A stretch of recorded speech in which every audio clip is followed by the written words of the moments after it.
আগন্তুক এই 4দিনীয়া কাৰ্যসূচী যি আমাৰ 94 সংখ্যক বাৰ্ষিক অধিৱেশন, এই অধিৱেশনলৈ আমি সৰজৰে নিমন্ত্ৰণৰ সেৱা আগবঢ়াইছোঁ।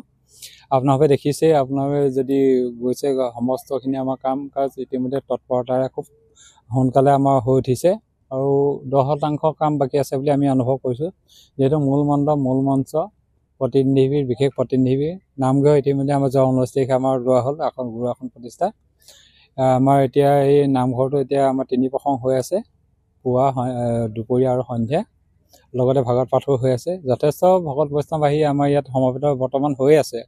আৰু আমাৰ স্থানীয় যিখিনি আমাৰ জিলা আছে, গোলাঘাট, তিতাবৰ, যোৰহাট বা তেজপুৰৰ পৰা আহিও আমাৰ ইয়াত শ্ৰমদান কৰিছে। আৰু আমাৰ ইয়াত যিখিনি আমাৰ দল সংগঠন আছে, দল সংগঠনৰ ফালৰ পৰা আমাৰ যথেষ্টখিনি আমাৰ ইয়াত সঁহাৰি যোগাইছে।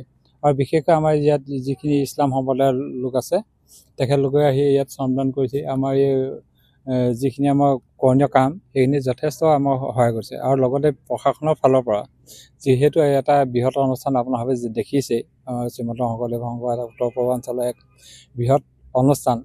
গতিকে এই অনুষ্ঠানত আমি চৰকাৰী পক্ষ যদি সহায় নলওঁ, তেতিয়া আমাৰ কৰাত অলপ অসুবিধা হয়। যিহেতু আমাৰ প্ৰশাসনীয় দিশটো বাদে তাৰমানে বেলেগে কিছুমান কাম কৰাটো সম্ভৱ নহয়। গতিকে আমাৰ প্ৰশাসনে যথেষ্ট সঁহাৰি জনাইছে ইয়াত। কৃষ্ণ। আৰু আপোনালোকৰ প্ৰতিনিধি শিবিৰত কিমান মানুহ থাকিব পাৰিব? ৰন্ধনশাল কিমান ব্যৱস্থা কৰিছে? হয় কৃষ্ণ। আমাৰ এই ৰন্ধনশালত আমাৰ 200 চৌকা ইতিমধ্যে আমাৰ হৈ উঠিছে। আৰু লগতে আমাৰ 10,000 ভকত বৈষ্ণৱে আহাৰ গ্ৰহণ কৰিব পৰাকৈ এটা ব্যৱস্থা কৰা হৈছে।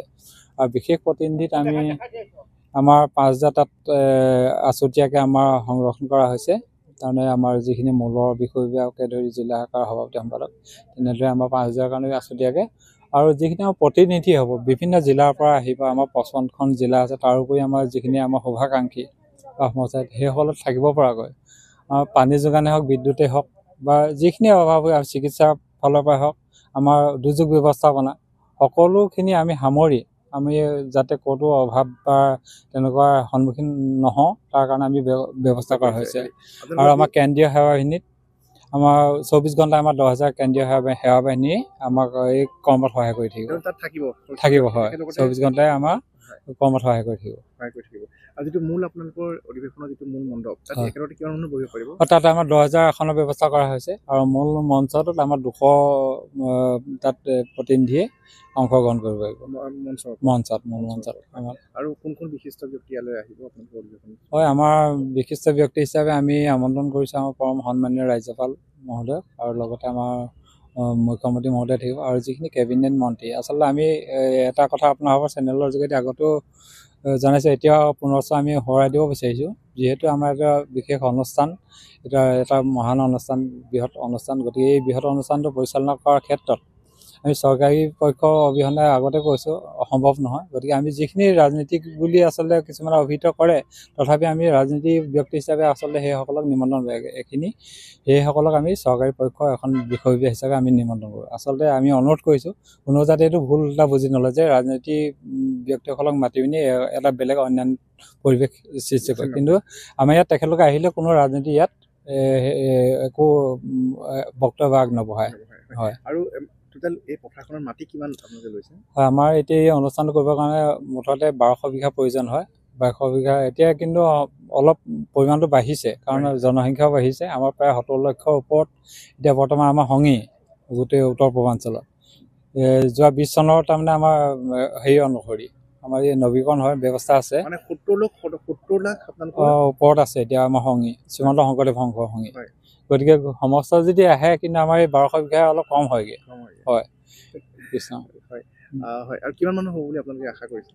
আমি এবাৰ আমাৰ ইয়াত 20 লক্ষৰ ওপৰত আমাৰ ভকত বৈষ্ণৱ সমবেত হ'ব বুলি আমি অনুমান কৰিছোঁ। বিশেষকৈ যোৰহাট এটা মধ্যস্থল, আৰু বিশেষ সংস্কৃতি আৰু আমাৰ সাংস্কৃতিক নগৰী বুলি আমাৰ সকলোৱে ইয়াত কয়। লগতে আমাৰ কিছুমান প্ৰাচীন ঐতিহ্য কিছুমান হেৰি আছে, বস্তু আছে ধৰি লওক চাবৰ কাৰণে। আমাৰ ৰিচাৰ্চ লেবৰেটৰী আছে ধৰি লওক, আমাৰ এইবিলাক চুকাফা মৈদাম বা ধৰি তেনেদৰে কিছুমান চাবলগীয়া কিছুমান বস্তু আছে, সেইখিনিও চাব পাৰিব। লগতে আমাৰ ঠাইতে চুকাফা সমন্বয় ক্ষেত্ৰ লাগিয়ে আছে, গতিকে বহুত সমবেত হ'ব বুলি আমি আশা কৰিছোঁ। তাৰমানে সেইখিনি আকৰ্ষণৰ কেন্দ্ৰবিন্দু হ'ব।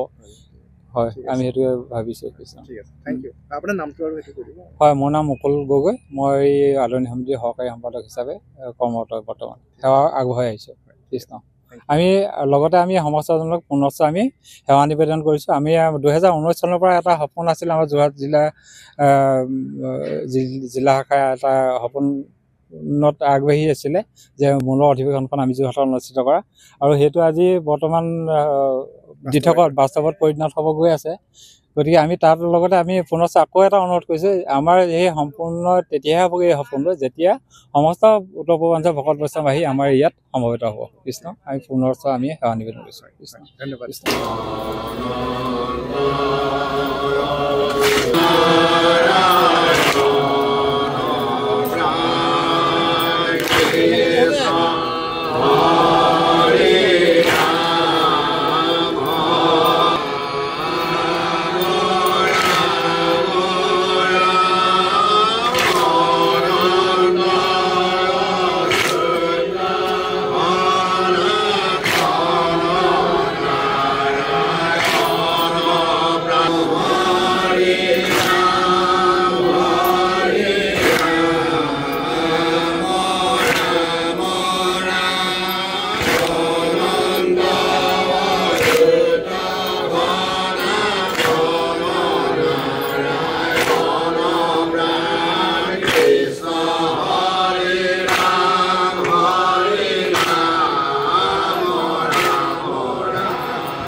আপুনি বিচৰা বাতৰি পাব কেৱল নিউজ 18 এপত।